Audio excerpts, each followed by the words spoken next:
Assalamualaikum warahmatullahi wabarakatuh. Pemirsa Goliban TV yang semoga selalu dirahmati Allah Subhanahu wa Ta'ala. Tertawa adalah ekspresi suara, atau merupakan pencerminan keriangan atau kebahagiaan. Tertawa juga bisa diakibatkan oleh situasi atau kondisi yang menggeliti dan lucu, karena itu semua orang pernah tertawa. Namun apa jadinya jika baginda Nabi besar, sang pemimpin umat Rasulullah Shallallahu Alaihi Wasallam tertawa? Beberapa hadis dan sirah kerap kali memberitakan bahwa Rasulullah pernah tertawa dalam beberapa keadaan. Tapi bagaimana ceritanya jika yang membuat Rasulullah tertawa adalah seorang pemabuk? Pemirsa Goliban TV, kali ini kita akan berkenalan dengan seorang sahabat Rasulullah Shallallahu Alaihi Wasallam. Dia seorang pemabuk, tapi beliau bisa membuat manusia paling mulia tertawa. Bagaimana kisahnya? Mari kita simak kisahnya setelah pesan-pesan berikut ini.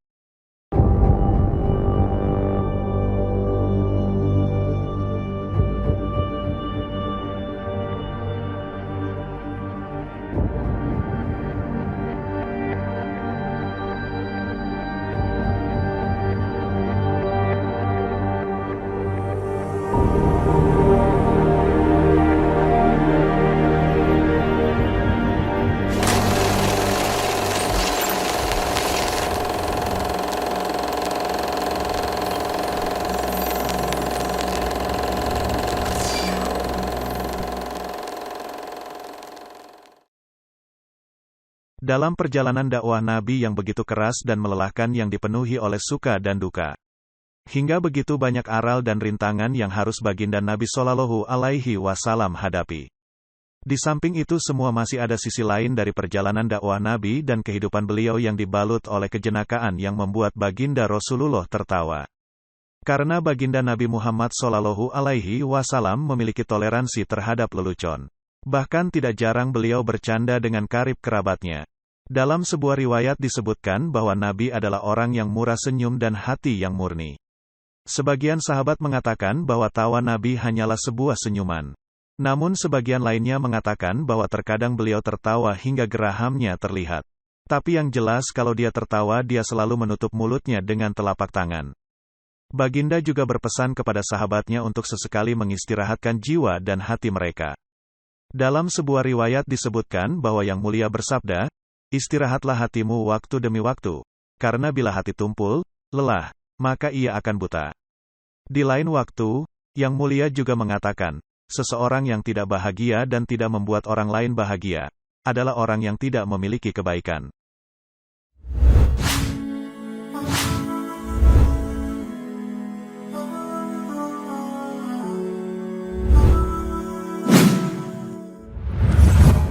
Salah satu sebab kenapa kehidupan Rasulullah penuh kejenakaan adalah kehadiran seseorang di kehidupan beliau dari kalangan sahabat beliau, yang bisa membuat beliau tertawa. Dia adalah An-Nuaiman bin Amir bin Rofa'ah radhiyallahu anhu, atau dipanggil Nuaiman. Tidak ada tarikh yang menjelaskan tentang waktu kelahiran beliau, namun beliau adalah salah satu sahabat Rasulullah pada masa awal kota Madinah, dan ikut andil dalam perang Badar, Uhud, Khandak, dan perang besar lainnya. Meski ikut dalam perang besar, Nuaiman tetap menjadi orang yang berhati ringan, cepat menjawab dan suka bercanda dengan orang lain termasuk Nabi. Dan perlu diketahui bahwasanya Nuaiman pernah menjadi seorang pemabuk.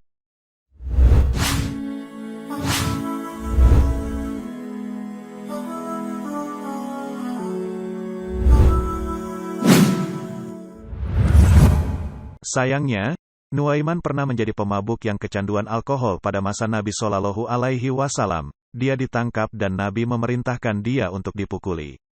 Dia juga ditangkap untuk kedua kalinya dan kemudian dipukuli lagi.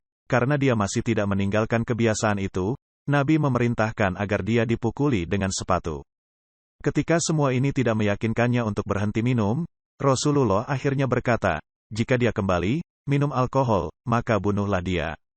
Pengumuman ini sangat mengerikan dan Umair, salah satu sahabat Nabi, mengerti bahwa jika dia kembali minum alkohol, Nuaiman akan meninggalkan Islam dan dihukum mati.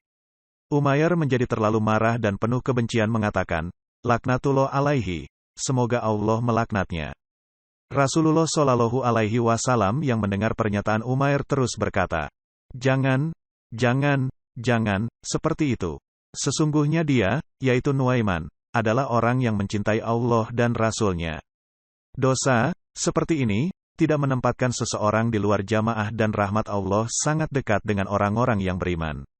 Terlepas dari desakannya, Nabi masih memberikan harapan bagi Nuaiman untuk berkembang, terutama karena pengorbanan masa lalunya sebagai veteran Perang Badar. Karena dia bukanlah orang yang menyembunyikan perbuatannya, maka lebih mudah baginya untuk mengakui kesalahannya dan bertaubat serta memohon ampun kepada Allah. Inilah yang dia lakukan dan dia mendapat perhatian Nabi dan para sahabatnya yang menikmati canda dan tawanya.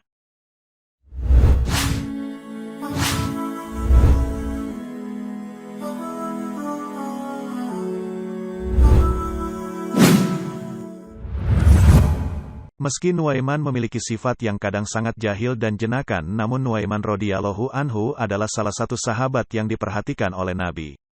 Di suatu keadaan ketika Rasulullah Shallallahu Alaihi Wasallam mendengar bahwa sahabat Nuaiman mengalami sakit mata, Rasulullah Shallallahu Alaihi Wasallam bergegas untuk menjenguk Nuaiman. Sesampainya di kediaman Nuaiman, Nabi mendapati sahabat Nuaiman sedang makan kurma. Rasulullah bingung, bagaimana orang sakit mata bisa makan kurma. Sedangkan saat mengunyah makanan akan menimbulkan rasa sakit pada area mata, karena otot wajah yang tertarik-tarik. Lantas bertanyalah Rasulullah Shallallahu Alaihi Wasallam, bagaimana bisa kamu makan kurma, sedangkan matamu sedang sakit? Nuaiman dengan entengnya menjawab, saya makan menggunakan area mata yang satu lagi. Mendengar hal tersebut Rasulullah pun tertawa hingga diriwayatkan gigi geraham beliau terlihat.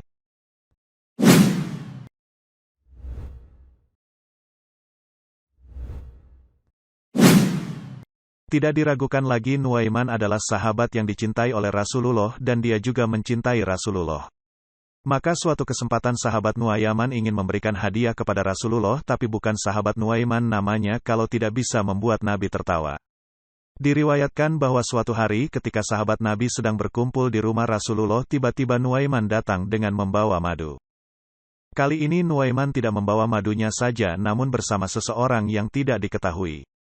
Tidak ada kecurigaan di antara para sahabat dan Rasulullah terhadap seseorang yang bersama Nuaiman. Apalagi kali ini Nuaiman datang dengan hadiah madu kepada Rasulullah. Dan ketika Rasulullah membagikan madu tersebut kepada para sahabat, tiba-tiba orang yang bersama Nuaiman berkata, bayarlah harga maduku itu. Sontak membuat bingung Nabi dan para sahabat. Usut punya usut orang yang bersama sahabat Nuaiman adalah sang penjual dari kalangan Arab Baduy. Yang telah dia suruh meminta uang daripada Rasulullah sebagai ganti harga madu itu. Tapi karena Nabi sudah mengerti sahabat Nuaiman ini beliau hanya bersabda, ini pasti idea Nuaiman. Kemudian Rasulullah memanggilnya dan bertanya, mengapa kamu lakukan hal ini? Nuaiman pun mengungkapkan, saya hanya ingin memberikan kebaikan kepada Anda ya Rasulullah. Tapi saya tidak mempunyai apa-apa untuk diberikan. Hal tersebut membuat tertawa Nabi dan para sahabat. Dan Nabi pun memberikan uang kepada penjual madu tersebut. Maka dari sinilah sahabat Nuaiman mendapatkan dua kebaikan yaitu kebaikan memberi dan kebaikan karena membuat keceriaan. Dan mendapatkan penghargaan akan masuk surga dalam keadaan tertawa karena membuat Rasulullah tertawa.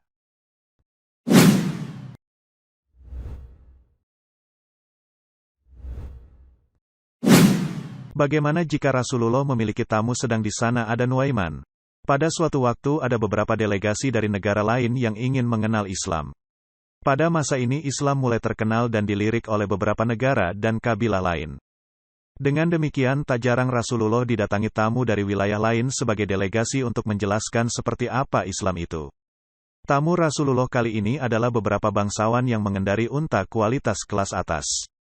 Unta tersebut sangat mahal dan mewah dengan badan yang besar, gemuk dan juga terlihat sangat sehat. Unta-unta itu pun ditambatkan di depan kediaman Rasulullah. Ketika beberapa delegasi dari negara lain datang ke kediaman Rasulullah di sana sudah ada beberapa sahabat yang sedang berkumpul dan berjaga-jaga di depan rumah Nabi.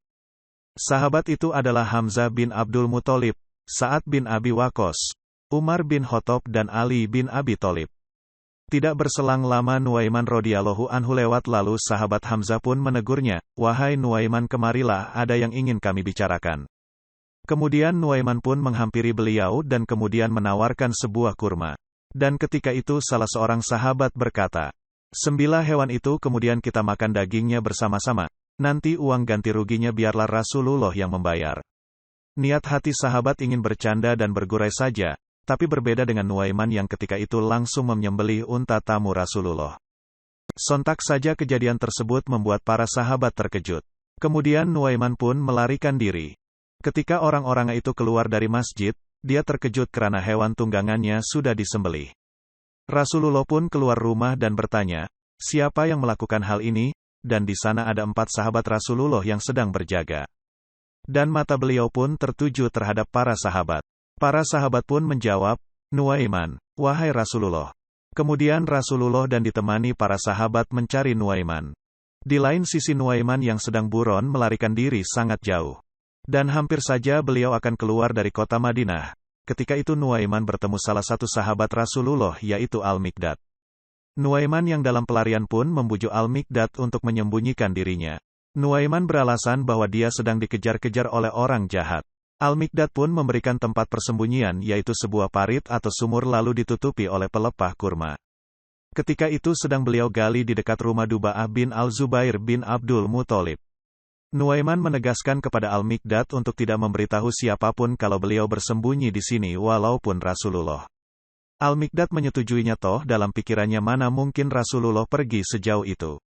Rasulullah dan para sahabat yang mencari Nuaiman telah mendapatkan informasi bahwa Nuaiman pergi hampir keluar kota Madinah. Bergagaslah Rasulullah dan para sahabat mencari Nuaiman. Ketika hampir melewati perbatasan Madinah, Rasulullah melewati rumah Duba'ah bin Al-Zubair bin Abdul Muthalib. Dan bertemu Al-Miqdad. Alangkah terheran-herannya Al-Miqdad melihat kehadiran Rasulullah dan para sahabat jauh-jauh datang ke daerah yang jauh ini.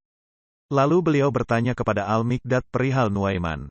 Mendengar pertanyaan Rasulullah, Al-Miqdad terkejut. Akhirnya karena tidak ingin mengingkari janji, Al-Miqdad pun menyatakan kalau dia tidak melihat Nuaiman. Namun dia juga tidak bisa berbohong kepada Nabi. Sembari menyatakan tidak melihat keberadaan Nuaiman, tangan beliau menunjuk ke arah galian sumur atau parit yang ditutupi pelepah kurma. Kemudian Rasulullah menyuruhnya keluar, dan melihat wajah Nuaiman penuh dengan debu. Rasulullah bertanya kepadanya, mengapa kamu melakukan hal ini? Nuaiman menjawab, orang-orang yang menunjukkan tempat aku bersembunyilah yang menyuruhku melakukan hal ini wahai Rasulullah. Setelah mendengar jawaban itu, Rasulullah membuang debu yang ada di wajah Nuaiman dengan senyuman. Kemudian baginda mengganti harga unta yang telah disembelih itu.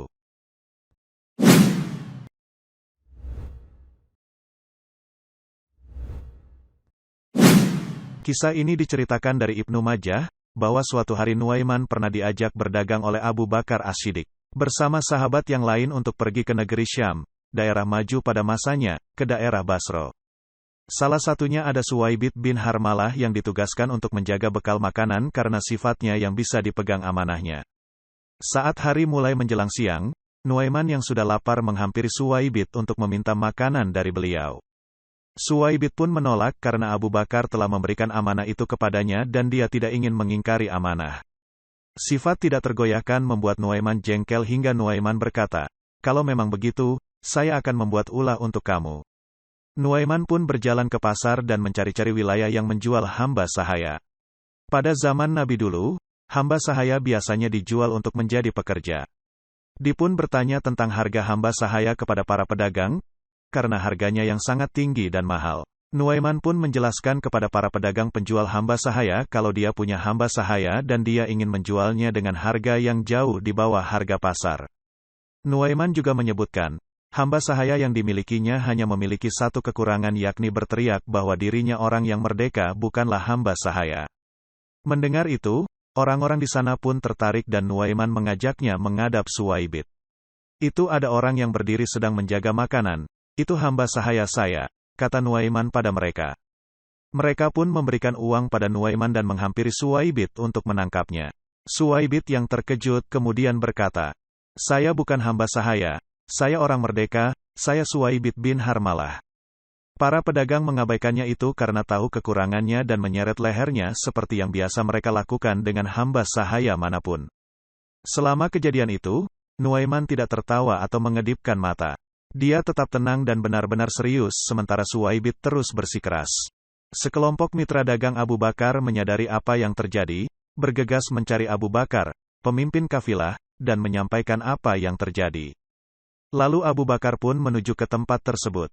Selang berapa waktu, Abu Bakar As-Siddiq pun tiba dan mencari-cari Suwaibit. Dengan ringannya Nuaiman menjawab, "Sudah saya jual, wahai Abu Bakar." Nuaiman pun menceritakan dengan jujur apa yang terjadi pada Abu Bakar.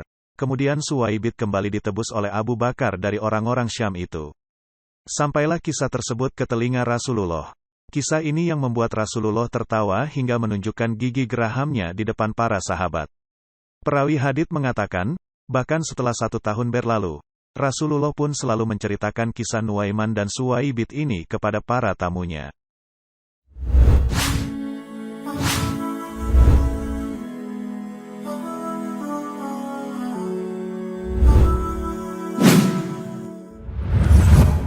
Pemirsa Goliban TV, seperti itulah kisah sirah salah satu sahabat Nabi, Nuaiman, yang penuh kejenakaan. Semoga Allah meridhoinya.